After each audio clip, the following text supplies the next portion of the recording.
নমস্কার বন্ধুরা, প্রতিমার কুকিং হাউসে সবাইকে স্বাগত। আজ আমি বানাবো কলমি ডাঁটার নিরামিষ চচ্চড়ি। সেই জন্য কলমি ডাঁটা নিয়েছি, মূলো নিয়েছি, কচু নিয়েছি, আলু নিয়েছি, টমেটো আর চেরা কাঁচা লঙ্কা নিয়েছি। এই রেসিপি যদি ভালো লেগে থাকে লাইক, কমেন্ট, শেয়ার, সাবস্ক্রাইব করে দিও। পাশে থাকা বেল আইকনটা প্রেস করে দিও, তাহলে যে কোনো ভিডিও ছাড়ার সঙ্গে সঙ্গে নোটিফিকেশান তোমাদের কাছে পৌঁছে যাবে। কড়ার মধ্যে সরষের তেল আগে থেকে আমি গরম করতে দিয়েছি। এরপর দিয়ে দিলাম তেজপাতা, শুকনো লঙ্কা আর দিলাম 5 ফোড়ন।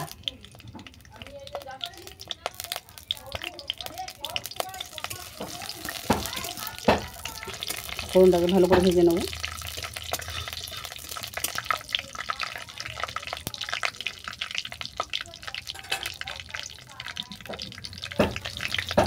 ফোড়ন ভাজা হয়ে গেছে, এরপর তুলে দিচ্ছি কেটে রাখা মূলো, দিলাম কচু, আলু,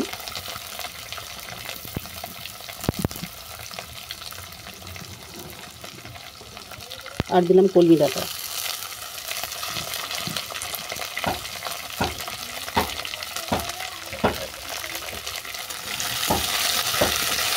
এই সমস্ত উপকরণ ভালো করে ভেজে নেব।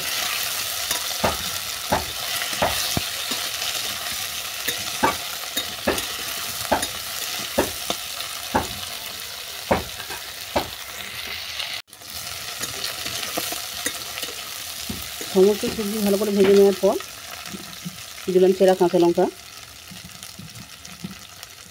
আর কুচানো টমেটো।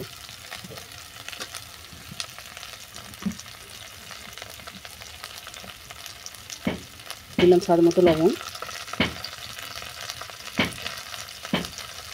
হলুদ দিয়ে,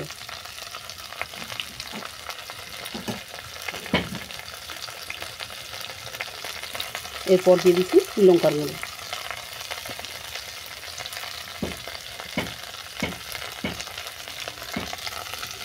আবার এগুলো ভালো করে কষিয়ে নেব।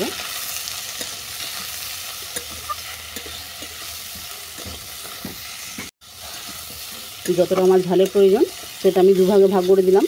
কিছুটা দিয়েছি গুঁড়ো আর কিছুটা দিয়েছি কাঁচা লঙ্কা চেরা।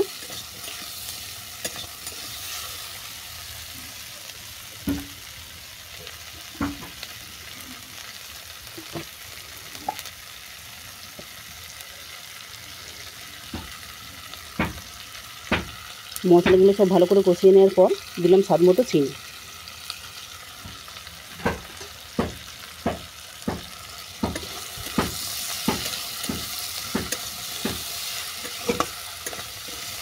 চিনিটা ভালো করে নেড়ে চেড়ে দিয়ে দিচ্ছি পরিমাণ মতো জল।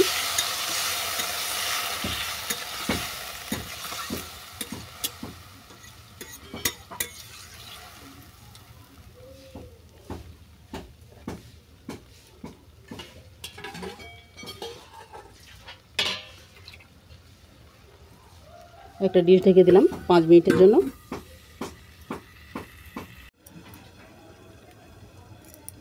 5 মিনিট হয়ে গেছে, আমি সবজিগুলো সেদ্ধ হতে দিয়েছিলাম। এরপর চাপাটা আমি খুলে নিচ্ছি।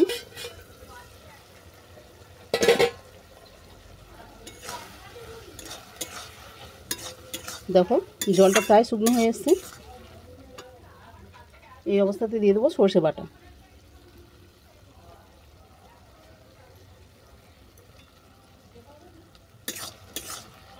সর্ষে বাটাটা ভালো করে মিশিয়ে নেব।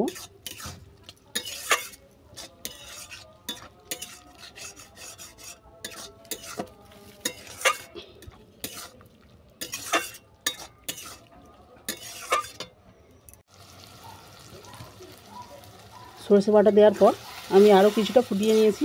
এরপর দেখো চচ্চড়িটা একবারে রেডি। চলো নামিয়ে তোমাদেরকে দেখাচ্ছি। নিরামিষ দিনে এরকম রেসিপি বানিয়ে দেখতে পারো, আশা করি খারাপ লাগবে না।